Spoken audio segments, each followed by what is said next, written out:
जी, अस्सलाम वालेकुम। I hope you all are doing well. BTC के डेली एनालिसिस करते हैं और देखते हैं जी आज के दिन हमारे पास इसमें कौन से अच्छे सेलिंग एंड बाइंग लेवल है। अगर हमें उन लेवल पर मिलेगा तो हम वहाँ से ज़रूर इन्हें सेल एंड बाय साइड पर प्ले करने की कोशिश करेंगे। अभी रिसेंटली स्ट्रक्चर को देखें तो क्लियरली बुलिश है। पीछे से भी अगर आपको दिखाता चलूँ तो स्ट्रॉन्गली बुलिश है स्ट्रक्चर अभी। तो हमने क्या करना है, अभी इसमें स्ट्रॉन्ग के हिसाब से हमें इसमें बाइंग की पोजीशन को फाइंड करना है। अगर प्रीवियस की बात करें तो प्रीवियस ये वाला एरिया था हमारे पास बाइंग के लिए। तो आप देख सकते हैं उसी एरिया से बीटीसी ने टैप दिया और वहीं से हमें अच्छा खासा momentum as a buying side पर प्ले करवाया।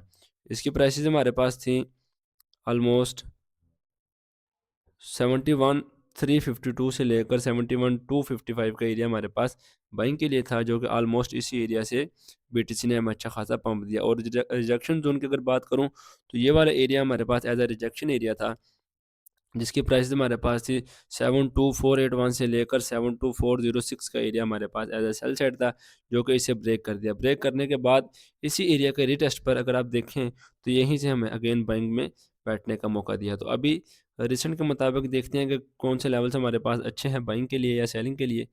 तो फर्स्ट ऑफ ऑल इस लेवल को डिलीट करते हैं, ऑल ऑफ लेवल्स को डिलीट करते हैं और देखते हैं जी नेक्स्ट हमारे पास कौन से लेवल हैं। अगर उन लेवल पर मिलेगा तो हम वहाँ से इन्हें ज़रूर बीटीसी को बाय करने की कोशिश करेंगे। अगर देखा जाए तो इंटरनली मार्केट ने अपना लास्ट ब्रेक ऑफ स्ट्रक्चर इस एरिया पर किया। अगर मैं ड्रा करके दिखा दूँ तो मार्केट ने लास्ट अपना ब्रेक ऑफ स्ट्रक्चर इस एरिया पर किया। तो ब्रेक ऑफ स्ट्रक्चर के बाद क्या पॉसिबिलिटी होती है कि जी बीटीसी हो या गोल्ड हो, कौन सा अपना चार्ट कोई भी हमारे पास हो, तो हमें बाइंग का मोमेंटम देखने को मिलता है। अगर डाउन पर सेलिंग में ब्रेक ऑफ स्ट्रक्चर कर दे तो फिर सेलिंग का मोमेंटम, अगर बाइंग में कर दे तो फिर बाइंग का मोमेंटम हमें देखने को मिलता है। अभी अगर देखा जाए तो ब्रेक ऑफ स्ट्रक्चर के बाद हमारे पास एक ये वाला ऑर्डर ब्लॉक कैंडल है, तो हम इसी कैंडल को मार्क कर लेते हैं। बीटीसी हम इस एरिया पर मिलेगा तो हम यहाँ से बाय करने की कोशिश करेंगे। बट आपने एक बात का ख़ास ख्याल रखना है कि इस स्ट्रक्चर एरिया जो भी हो हमारे पास, उसके ऊपर लिक्विडिटी का होना बहुत ज़्यादा ज़रूरी है। अगर लिक्विडिटी होगी तो तभी हमारे पास स्ट्रक्चर लेवल हो या ऑर्डर ब्लॉक लेवल हो, तभी वो हमारे पास अच्छे प्ले होते हैं। अगर देखा जाए तो इसके ऊपर भी अभी बीटीसी ने लिक्विडिटी बना दी है। लिक्विडिटी बनाने के बाद हमने क्या करना है, इस एरिया पर आएगा तो हम यहाँ से साइन ऑफ स्ट्रेंथ के साथ यहाँ से बाय करने की कोशिश करेंगे हम किसी अच्छे खासे चार्ट पैटर्न के साथ। तो कैंडलस्टिक पैटर्न बन जाएगा तो हम यहाँ से बाइंग करने की कोशिश करेंगे। अगर सेकंड बाइंग एरिया की बात करूँ, ऑर्डर ब्लॉक विद एफपीजी, तो ये वाली कैंडल हमारे पास जो लास्ट रेड कैंडल है, इस एरिया से हम इसे अगेन बाइंग करने की कोशिश करेंगे, जिसकी प्राइसेस हमारे पास हैं। अगर सेकंड बाइंग एरिया की बात करूँ तो हमारे पास उसकी प्राइसेस हैं 71,558 से लेकर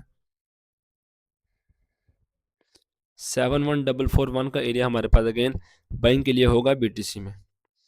लेवल की प्राइसेस अगेन रिपीट कर देता हूँ। फर्स्ट जो हमारे पास बाइंग एरिया होगा उसकी प्राइसेस हमारे पास है 72,116 से लेकर 71,945 941 का एरिया हमारे पास बाइंग के लिए है। और सेकंड अगर बाइंग एरिया की बात करूँ तो हमारे पास जो लेवल है 71,558 से लेकर 71,441 का एरिया हमारे पास अगेन बाइंग के लिए होगा।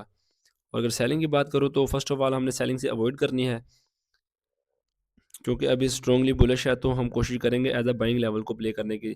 सेलिंग के लिए बता दें तो जब तक ये वाला एरिया ब्रेक नहीं होता तो इसी एरिया से किसी रिजेक्शन के कैंडल के साथ हम सेल करने की कोशिश करेंगे।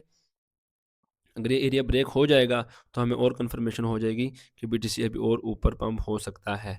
अभी